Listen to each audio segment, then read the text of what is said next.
What is going on, everybody? This is Sergey from MMA Soap Opera, and today we're gonna be talking about the very last fight night evening of the 2024, which is of course Colby Covington versus Joaquin Buckley. And oh man, what an absolutely fantastic way to end the year. I would like to share with you my thoughts about the main card, so let's jump straight to the main fight.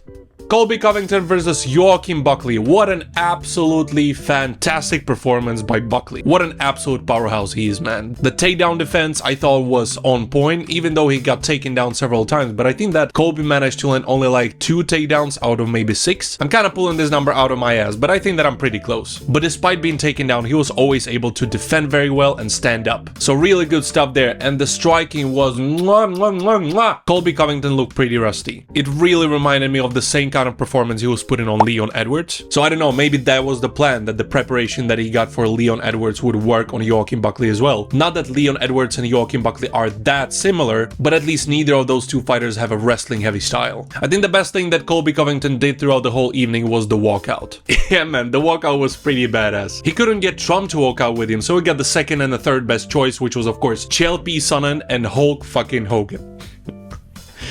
Too bad that the fight ended because of the doctor stoppage, but like, the damage was really serious and Joaquin Buckley was on fire. So yeah, I don't really know what is gonna happen with Colby Covington. I think that he's gonna fight the fighters around the 10th place, and I really love the call out to Joaquin Buckley. I think that Kamaru Usman is a perfect next matchup for him. And yeah man, if you look at Joaquin Buckley, he has a win against 3 really good names. Of course, Vicente Luque, Wonderboy Thompson, and Colby Covington. I thought that he was impressive, and the charisma and the personality on the microphone, just nothing to complain about. I think that he's gonna be a massive fan favorite from now on.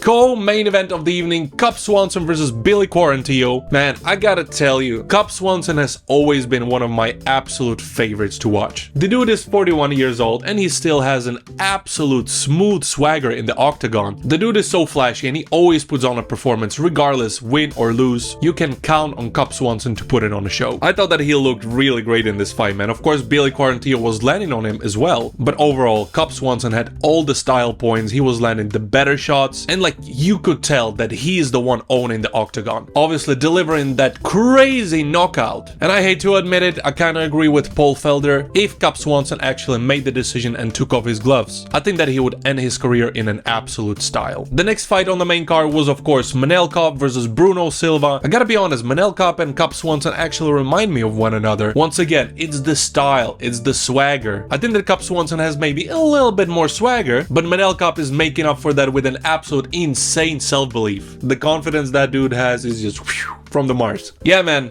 what an absolute spectacular performance by Manel Kape. Dominant from the beginning to end. Like, this is the kind of performance and this is the kind of fighter that me as an MMA fan, I can just watch a whole playlist of his fights and not get bored. What a badass Manel Kape is. I don't think that he's gonna get that title shot yet, but I think that they are this close. Maybe a trilogy fight against Kai Asakura? Maybe. Alright, Vitor Petrino versus Dustin Jacoby. Damn, that insane KO came out of nowhere. Like, sure, in the fight they were actually fairly even, but I did think that Vitor Petrino actually looked a little bit better. He looked sharper, he had better movement, he was the more athletic fighter out of the two. But yeah man, the 1-2 that Jacoby landed on him was like by the books. Really exciting win, man. And I gotta be honest, when I was watching prelims, most of the fights in the prelims went to the decision. I was a little bit bummed out about it. Like, I was literally getting nervous that the fight card is gonna end up being an absolute pain in the ass. But yeah man, main card compensated fantastically for the lack of the finishes in the prelims. Really happy about it. Next fight, Adrian Yanez versus Daniel Marcos. Great performance by both fighters. Both of them were super gritty. Both of them were fast as hell. I gotta be honest, I wasn't expecting a split decision. I thought that Marcos won pretty convincingly, but Adrian Yanez looked fantastic in this fight, man. I understand that he's probably bummed out about this fight, but I do think that he should be proud of himself. Daniel Marcos, man, what is it? Is it like 17, 18 and 0? Something like that? Dude, that's just some shotgun type of shit, man. He looked really great. I would love to see him against some ranked opponent next. Alright, and the last fight on the main card was Navajo Sterling against Tuco Tocos. This was probably the one fight on the main card that kinda let me down, to be honest, and it mainly because of Navajo Sterling. I thought that the finishes were there for him to take. Like, especially in the last minute of the fight, I was so frustrated with him. Like, Tuco was hurt visibly and he just kept standing looking for the punches. Like, I understand that he was probably looking for the best shot, but dude,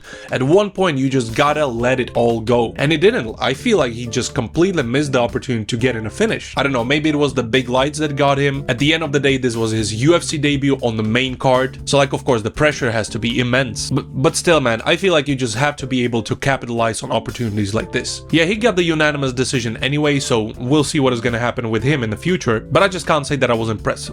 Prelims were great as well. Michael Johnson, what a KO. Another veteran looking fantastically on this card. Joel Alvarez, what a great KO as well. Sean Woodson. Actually, you know what? There's more KOs than I remember. Yeah, actually, the 3 last fights in prelims were finishes as well. My bad. Sean Woodson, Joel Alvarez, fantastic finishes as well. Especially Sean Woodson, man. I was really not expecting that. There was like, what, 1 or 2 seconds left on the clock in the first round? Dude. Yeah, and then we had 4 fights with unanimous decisions. Yeah, not that much to say in there, man. I thought that Felipe Lima looked pretty good, but he was getting in trouble as well, man. Anyways, overall, I'm super happy about this card. This was a fantastic way to finish off 2024. I think that I would rate this event maybe like 7.5 out of 10, something like that. Pretty good stuff. But yeah, what did you guys think about this card? Let me know in the comment section down below. I'm really curious to know. Were you also impressed by Joaquin Buckley? And what about Cub Swanson? Come on, let me know what you think. Also, once you're gonna be there, make sure to hit subscribe and ring the bell so that you don't miss any upcoming videos. We have a bunch of content coming for you. But yeah, this is it for today's video. Thank you very much for watching. This was Sergey from MMA Soap Opera, because that's what it is.